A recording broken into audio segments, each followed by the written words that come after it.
اینها از خاور میانه، آفریقا و آسیا به اینجا آمده‌اند و می‌آیند. این مرکز مهاجران در شهر پرسوا در جنوب سربیا است که همگی یک هفته پیش باز شد و علاقه 5000 نفر را قبول کرده است. مهاجران بعد نوبت طولانی در این گرما صاحب سرپناه می‌شوند، هرچند شرایطش عادی است. بسیاری ها اینجا یک یا دو روز مانده باز به راه می‌برآیند. در این هفته مجارستان یا ونگریا با هدف پیشگیری از سیل مهاجران به برداشتن دیوار در مرز با سربیا شروع کرد. بسیاری این مردم می‌خواهند هنوز تا ساخته شدن این دیوار از مرز گذشته خود را به اتحادیه اروپا برسانند.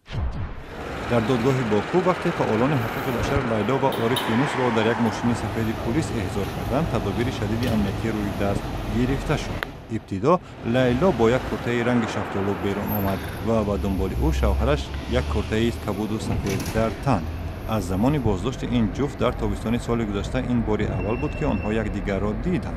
لیلا و عارف یونس به قلابی و سرپیچی از پرداخت انداز ایبدار می شوند، ولی عفو بین المللی آنها را محبوسان سیاسی اعلام کرده است. بازداشت این دو نفر در حالی است که در آذربایجان معرکه بازداشت و تعقیب فعالان مخالفین ادامه دارد. تظاهرگران در گرجستان برای شرکت در یک راهپیمایی ضد روسیه از تفلیس به منطقه در نزدیکی روستای آرچاسانی رفتند. اعتراض روز 14 ایول در پی اظهارات مقامات گرجستان است که میگویند نیروهای روسیه از خط جدا کننده بین گرجستان و منطقه جدایی طلب اسیای جنوبی پیشتر رفتند. این اقدام به معنای است که یک قسم مسیر لوله گاز از بحر خزر تا بحر سیاه گرجستان اشغال می شود. اعتراضگران علامت‌های مرزی گذاشته شده از سوی روسیه به حیث خط نوی مرز اسیای جنوبی را کندند. مسکو استقلال اسیای جنوبی را رسما در سال 2008 بعد جنگ 5 روزه روسیه و گرجستان اعتراف کرده است.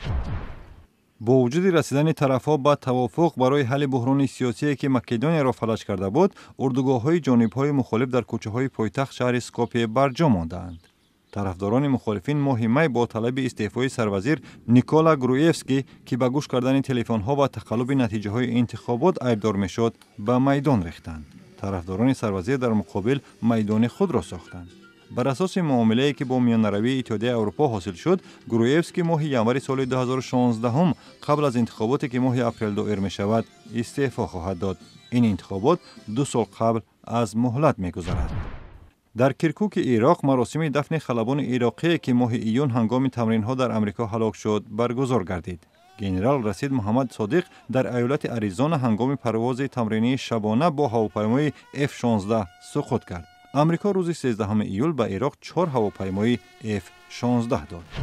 کارمندان جوان 3 بیمارستان بزرگ پشاور علیه سیاست نوی حکومت ولایت خیبر پختونخوا در بخش تندرستی اعتراض کردند. دولت تصمیم گرفته است کارمندان اضافی بیمارستان‌ها از شهرهای بزرگ منطقه را به شفاخانه‌های خرد روستایی بفرستد. مقامات همچنین می‌خواهند کار خصوصی طبیبان را که از دولت معاش می‌گیرند محدود کنند.